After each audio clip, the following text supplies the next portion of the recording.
উঠানে দাঁড়াইয়া শুনতেছি উসমান রাদিয়াল্লাহু তাআলা ওই 3 কথা কিন্তু রয়ে গেছে, মনে আসেনি? আমার ভাইরা বাবাদের কষ্ট হয় আপনাদের? এইবার এই সুলাইমান হুজুর 2 চোখের পানি ছাড়িয়া কান্দে আর বলে, আল্লাহ, আমার উপরে হজ ফরজ ছিল, তা অনেক আগেই সেরে ফেলেছি।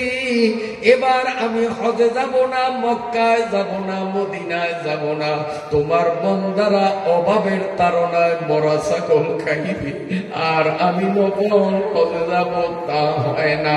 আমার হজে যাওয়ার জন্য যেই টাকা পয়সা এনেছি, আল্লাহ সবগুলো আমি এদের জন্য দান করে দিলাম।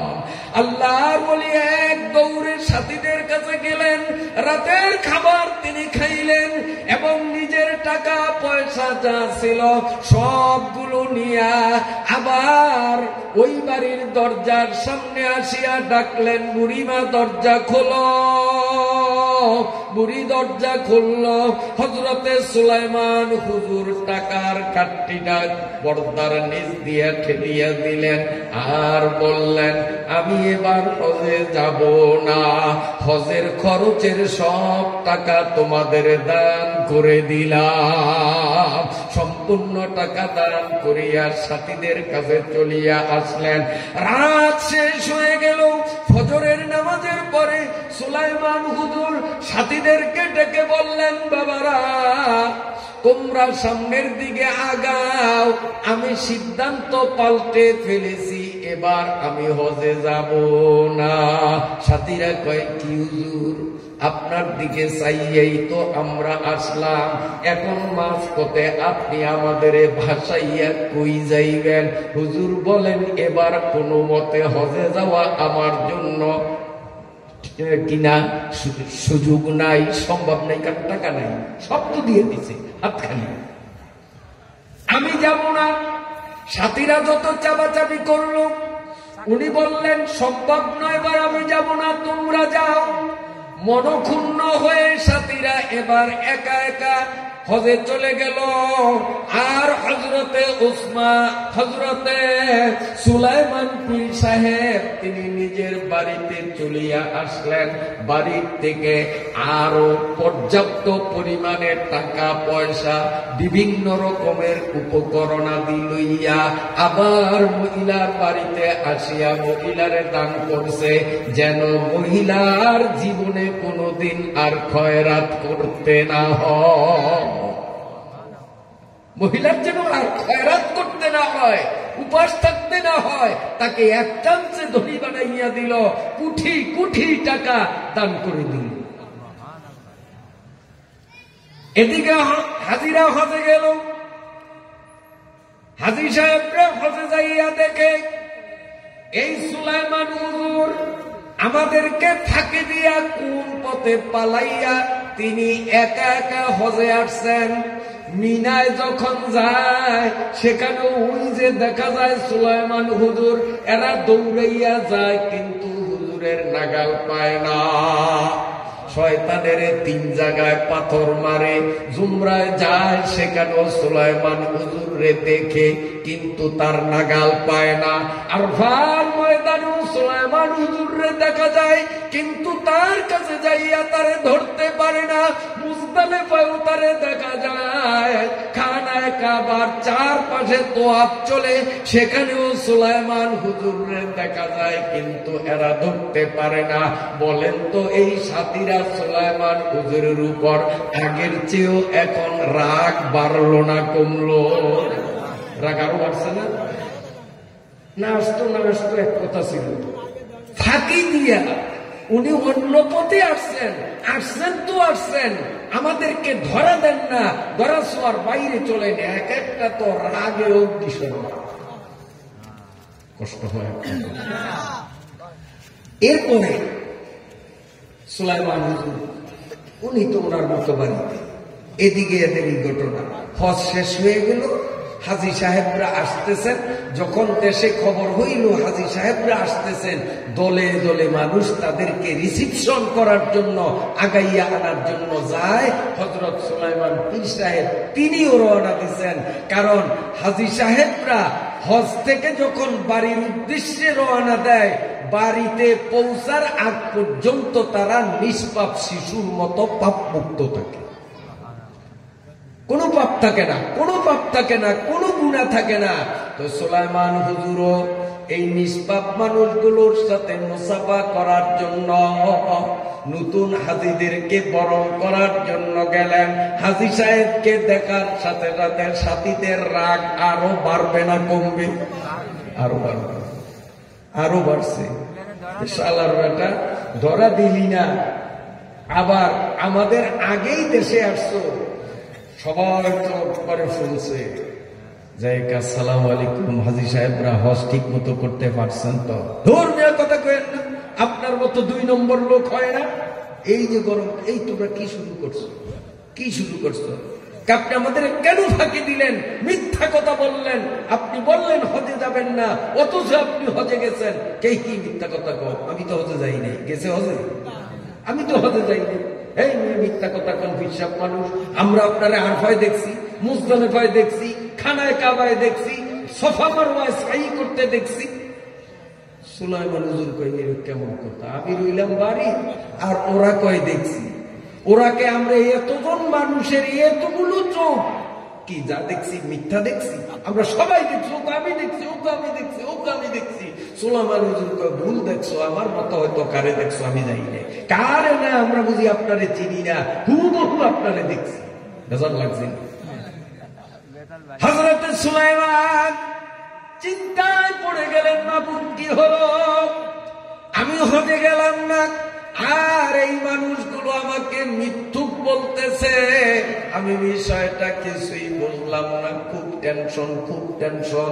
টেনশন করতে করতে করতে করতে উনি যখন ঘুমাইয়া গেলেন, ঘুমের ঘরে তিনি স্বপ্ন দেখেন কে যেন বলতেছে, ও আমার প্রিয় বান্দা সুলাইমান। স্বপ্ন আল্লাহর তরফ থেকে, এ সুলাইমান, তুমি যখন অসহায় দরিদ্র মানুষগুলোর দিকে দানের হাত বাড়াইয়া দিলা, আর অসহায় মানুষগুলো তোমার দান গ্রহণ করিয়া, আল্লাহ, আমি আল্লাহর কাছে দোয়া করেছি, আল্লাহ সুলাইমান হুজুর হজে না গেলেও তারে পরিপূর্ণ হজের সওয়াব দিয়া দিও। আমি ওই মেয়েদের দোয়া কবুল না করিয়া পারি নাই, এই জন্য আমি তোমার আকৃতিতে একজন ফেরেশতা বানাইয়া, তোমার চেহারা, তোমার হাত, তোমার পেট, তোমার পিঠ হুবহু তোমার আকৃতিতে একজন নতুন করে ফেরেশতা বানাইয়া ওই ফেরেশতারে দিয়া হজ করাইলাম। আর তোমার চেহারার ফেরেশতা হজ করে, আমি আল্লাহ তাকাইয়া তাকাইয়া খাতায় লিখি তুমি সুলাইমান যেন হজ করতেছ। আল্লাহ তো দান করিয়া ঠকছে না জিতছি? তো আজকে আমরা যারা দান করছি ঠকছি না জিতছি? কষ্ট হয় আপনাদের? ঠকছি না জিতছি? না সুন্দরী, ঠকছি না জিতছি? না সবাই জিতে নেই মনে হয়। আসলে বিশ্বাস হয় জিতছি যে দান করলে অনেক উপকারিতা, অনেক উপকারিতা। রাত্র অনেক বেশি হয়ে গেছে, আর একটা কথা, অনুমতি দিলে কমু। আর ওই পিঁপড়ার চিনি, বাতাসের তুলা, হ্যারিকেনের কেরাসিন মনে আছে তো? আল্লাহু আকবার। শোনেন, এই যে দান করছি, কি করছি একটু শোনেন। হযরতে ফাতেমা চিনেননি? নবীজি মেয়ে আলীরে ডাকলো, স্বামী আজ 3 দিন পর্যন্ত কিচ্ছু খাইতে পারি না, ক্ষুধার জ্বালা সয় না। স্বামী কয় ধৈর্য ধরো, সবর করো, সবরে মেওয়া ফলে, সবরে মেওয়া ফলে। আর আমাদের দেশের মহিলারা 3 দিন না, এক বেলা যদি চাউল না পায় তারপরে বলবে গোলামের রুদ, গোলাম তোর কপালে লাঠি মারলাম, আমি বাপের বাড়ি যাই, যৌতুক কেস দিয়া তোরে লাল ঘরে ঢুকে আসার। ঠিক না বেটি? আলী রাদিয়াল্লাহু তাআলা আনহু ফাতেমারে সান্ত্বনা দেয়। হযরত ফাতেমা নিজের ব্যবহারী পুরাতন একটা ওড়না আনিয়া স্বামীর হাতে দিছে, স্বামী কিচ্ছু নাই ঘরে, আমার এই পুরান ওড়নাটা বাজারে নেন, এইটা বিক্রি করলে 2-4 টাকা যা পাওয়া যায় পুরান মাল, পুরান মার্কেটে বেচবেন, তা দিয়ে কিছু আটা আনবেন, রুটি বানিয়ে কোনো মতে আমরা জানদানে বাঁচাই। হযরতে আলী দুঃখ ভরা মন নিয়ে স্ত্রীর দেয়া সেই পুরান ওড়না নিয়ে বাজারে রওনা দিয়েছে। বাজারে গিয়া বিক্রি করলো 6 টাকা। কত? পুরান মার্কেটে ফাতেমার ওড়না 6 টাকায় বিক্রি হলো। 6 টাকায় বিক্রি করিয়া হযরতে আলী আটা পট্টির দিকে রওনা দিলেন, আটা কিনবেন। এই অবস্থায় প্রতিমধ্যে এক ভিক্ষুক রাস্তার পাশে শোয়া বলেন, ওগো আল্লাহর নবীর সাহাবী আলী, আমি বড় অসহায় গরিব মানুষ, আমারে আল্লাহর হস্তে 6টা টাকা দান করেন। আছে কত? চাই কত? আজকের হুজুরও মনে হয় তাই করছে, আপনার কাছে যা আছে সব চাইছে, সব চাইছে। আলীর কাছে আছে 6 টাকা, তাও বউয়ের পুরান ওড়না বেচা টাকা। ফকিরা বেটেও চাইল 6 টাকা। আর বলতেছে আলী দান করলে ঠকে না, আল্লাহ কম পক্ষে 1-10 দেয়। হযরতে আলী আল্লাহর কথা কমপক্ষে 1-10 বিশ্বাস করিয়া সাথে সাথে 6টা টাকা ভিক্ষুকের হাতে তুলিয়া দিল। এইবার বাড়ির দিকে রওনা দেয়। 2 চোখ থেকে টপ টপ করে পানি পড়ে। বউয়ের কাছে আমি কেমনে মুখ দেখাবো? তার ওড়না বেচা টাকা, ওই ফকিরা বেটার ওয়াজ শুনিয়া আমি সব টাকাগুলি দিলাম। এখন বাড়িতে বউর মুখে খাবার কেমনে দেব? কোন লজ্জায় বউর সামনে আমি মুখ দেখাবো? হযরতে আলী বড় টেনশনে পড়ে গেলেন। পায়ে খালি ফিটাফিটি করে, এখন হাঁটতে পারে না, ঠেঙ্গে ঠেঙ্গে বেশ খায়। হঠাৎ একটা লোক একটা উট নিয়ে আসছে, উটের ভিতরে, রে আলী উট কিনবা? আলী মনে মনে কয়, আটা কিনুন নিয়ে পয়সা নাই, উট কিনব কি? 1 কেজি আটা কিনুন নিয়ে টাকা নাই, তারে যদি বলেন মহিষেরটা কিনবি নি? আলী কয়, বাবু আমার কাছে কোনো টাকা টুকা নাই, তুমি সরো, ঝামেলা করিও না, আমি বড় টেনশনে আছি, সরো, আমারে টেনশন করতে দাও। কারে মেয়া টাকা লাগবে না, আমি বাকিতে বিক্রি করব, আমি বাকিতে বিক্রি করব। আমার উটের দাম এত টাকা, তুমি কেন এই উট বাজারে নিয়ে বিক্রি করো, এরপরে আমাকে চালান দিয়া দিবা, ব্যবসা যা হয় সেটা তোমার থাকবে। আলী কয়, এই তাইলে কিনা যায়, বাকি হইলে কিনা যায়। কত? কয়, আমার উটের দাম 100 টাকা। সস্তার আমল, তখনকার 100 টাকার অনেক ভ্যালু ছিল। 100 টাকায় উট কিনছে, বাকি কিনিয়া এখন উট নিয়া বাজারে রওনা দিছে আলী। আর মনে মনে দোয়া করে, আল্লাহ তুমি ব্যবসা দিও। বাজারে যাইয়া সারে নাই, একটু গেছে, আরে আরেকজন, কেউ আলী সাহেব কই যান? বাজারে যাই। উট বেচবেন? হ্যাঁ। দাম কত? আপনার চেহারা শুরু তো দেখা যায় আপনি একজন সৎ মানুষ, ভালো মানুষ, কাজে বিবেক করিয়া উচিত মূল্যই যদি আপনি বলেন তো মূলামূলি নেই, আমি দিয়ে দেব।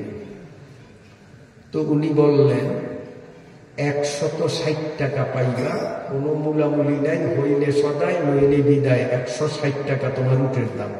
ব্যবসা আছে না লোকসান? লস না লাভ? কত টাকা লাভ? আর কথা কয় না, 60 টাকা লাভ। কিনা কয় টাকা? আর এখন মূলায় কত? 160। আলী চিন্তা করলেন, কমতো না, 2 মিনিটের মাথায় 60 টাকা লাভ পাই। বেশি খাইতে চাইলে অল্পের লাগলো না পাই, হয়তো আরো বেশির আশায় যদি বাজারে নেই, আর যদি চালানের থেকেও কম মূলায়, 100 টাকার কম মূলায়, তাহলে ওই বেটার দেনা দেন কি দিয়া? চিন্তা আছে না নাই? কাজে আমার অত বেশি লোভের দরকার নাই। ভাই নেন, টাকা দেন। উনি গনিয়া 160 টাকা হাতে দিছে। বাড়িতে তার স্ত্রী পুত্র 3 দিনের অনাহারী ক্ষুধার্ত। হযরতে আলী টাকাগুলি নিয়া ওই লোকটার দিকে গেল যার থেকে উট কিনছে, কারণ পরের দেনা আগে দিতে হবে। আর আমি আপনি হলে ওর দেনা দিলে দিলাম, না দিলে নাই। আগে চাউলাটা কিনিয়া ঘরের পোলা পাইন বাসায় আমরা করতাম কামিটা। কিন্তু হযরতে আলী পরের দেনা পরিশোধের জন্য তিনি গিয়ে বললেন, ভাইজান আপনি আছেন? হ্যাঁ, তোমার অপেক্ষায় আছি। উঠবেচ্ছ? বেচছি। কত? ভাই সত্য কথা 160 টাকা। কত? আমার 100 টাকা দাও। বাস গনি 100 টাকা দিছে। হাতে আছে কত? 60 টাকা। এবার আলিম বাজারে গিয়া অনেক রকমের সদাই কিনলেন। সদাই কিনিয়া বাড়িতে আসলেন। ফাতেমা অবাক, এই পুরান কাপড় বিক্রি করিয়া এত টাকা কিভাবে কামাই করলেন? এত সদাই আপনি কি করে আনলেন? বুঝে আসে না। কথা পরে বলবো, তুমি রুটি বানাও, আমি একটু নবীজির সাথে দেখা কইরা আসি। এক দৌড়ে নবীজির বাড়িতে যাইয়া, ইয়া রাসূলুল্লাহ, আল্লাহর নবী গো, এই ঘটনা ঘটেছে। আল্লাহর নবী বললেন, আলী তুমি কি চিনো কে তোমার কাছে উট বিক্রি করলো আর কে কিনলো? কে? আমি চিনি না। আল্লাহর নবী বলেন, এ আলী, যিনি তোমার কাছে উট বিক্রি করলেন ইনি কোনো মানুষ না, মানুষের রূপ ধরিয়া আসছে। ইনি হলেন আল্লাহর ফেরেশতা জিবরাইল। আর যিনি তোমার থেকে উট কিনিয়া নিছেন তিনিও মানুষ না, আল্লাহর ফেরেশতা, তিনি হলেন মিকাইল। ওই যে তুমি ভিক্ষুকের 6টা টাকা দান করিয়াছ আর ভিক্ষুক দোয়া করিয়াছে কমপক্ষে 1-10, তাহলে 6 দশন। জোরে কয় না? 6 দশন।